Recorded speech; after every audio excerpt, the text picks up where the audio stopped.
Total truthing पर आपका स्वागत है। बिहार में इंस्पेक्टर और डीएसपी पर्यवेक्षण और नियंत्रण उद्योग राज्य का खात्मा होने जा रहा है। यानी खात्मा हम इस सेंस में बोल रहे हैं कि बिहार के तत्कालीन डीजीपी राजविंदर सिंह भट्टी यानी आरएस भट्टी ने पुलिस मैनुअल को बगैर संशोधित किए हुए एक पुलिस ऑर्डर से कांड का अनुसंधान और पर्यवेक्षण को लेकर एक बड़ा निर्णय यानी पुलिस ऑर्डर 325/23 निर्गत किया था, जिसके बाद 90% जो केस थानों में दर्ज होता है उसका अनुसंधान और पर्यवेक्षण अधिकारी इंस्पेक्टर संवर्ग के अधिकारी हो गए थे और जो 10% एसआर केसेस था उसमें एसपी या एसएसपी स्तर से 10% केस में 8 से 9% केस अनुसंधान और पर्यवेक्षण यानी कंट्रोलिंग अधिकारी टीएसपी बना दिए गए थे। जिले में रिपोर्ट टू एसपी के स्तर से निर्गत होना बंद हो गया था।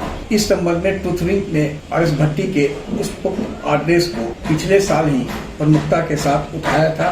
नवनियुक्त डीजीपी विनय कुमार के संज्ञान में यह मामला आया। उन्होंने बताया कि जानी बिघा केस में जब वो गए तो पता चला कि केस सुपरवाइज और कंट्रोलिंग टोटल एसएचओ के हाथ में है। तो फिर उन्होंने एक आदेश निकाला है और कहा है सभी एसपी और एसएसपी को कि हत्या, डकैती, सामूहिक दुष्कर्म आदि के मामले में अब एसपी संवर्ग के अधिकारी के स्तर से रिपोर्ट 2 होगा, कंट्रोलिंग अधिकारी वे होंगे। डीजीपी विनय कुमार ने पूछे जाने पर बताया कि इस संबंध में पुराने सिस्टम को लागू किया जाएगा या नहीं, यह अभी मंथन में है, विचार हो रही है। यदि पुलिस मैनुअल के विपरीत जाकर पुलिस ऑर्डर निकाला गया है तो उस ऑर्डर का क्या इम्पैक्ट है, यह धरातल पर जानने के लिए सीआईडी की टीम भेजी गई है।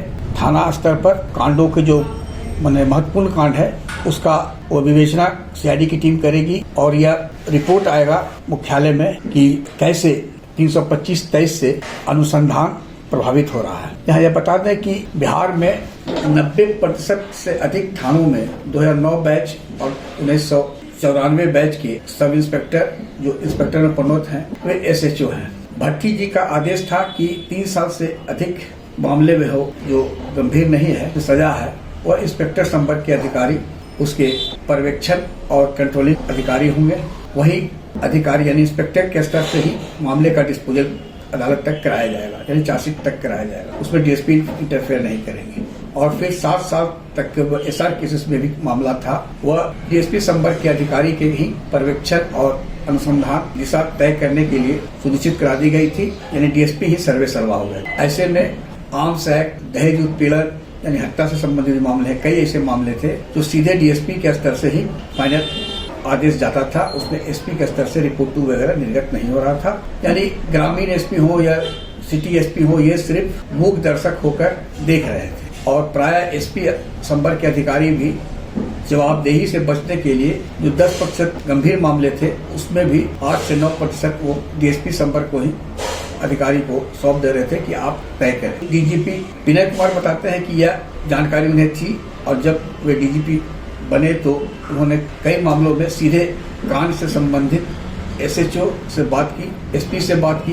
पता चला कि एसपी साहब के स्तर से कुछ नहीं हो रहा है, जो भी हो रहा है थाना स्तर से हो रहा है या फिर डीएसपी स्तर से हो रहा है। विनय कुमार डीजीपी का मानना है कि ऐसे अब नहीं होगा। एसपी की जवाबदेही सुनिश्चित कराई जाएगी कि वो भी चेक एंड बैलेंस करें।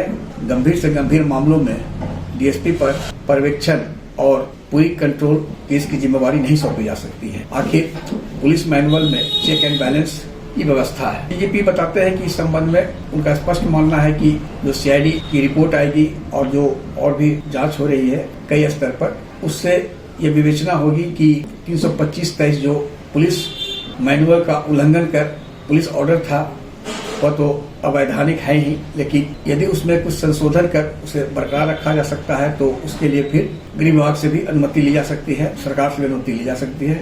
लेकिन यदि गलत है, पूरी तरह उसका प्रतिकूल असर अनुसंधान पर पड़ रहा है, जमीन की स्तर के धरातल पर उसका विपरीत प्रभाव है अनुसंधान और नियंत्रण अधिकारी को लेकर, तो उसे रद्द भी किया जा सकता है और विलोपित भी आदेश किया जा सकता है पुलिस ऑर्डर। लेकिन अभी समय है और जो भी कार्रवाई होगी वो पूरी तरह से समीक्षा के बाद होगा। लेकिन जिस तरह से डीजीपी का संदेश है, यह माना जा रहा है कि आरएस भट्टी का जो अवैधानिक पुलिस ऑर्डर 325/23 था वह निकट भविष्य में विलोपित हो जाएगा या रद्द हो जाएगा, इसकी पूरी संभावना से इनकार नहीं किया जा सकता है। आग्रह है कि इस वीडियो के लिंक को लाइक शेयर सब्सक्राइब अवश्य करें। धन्यवाद, नमस्कार।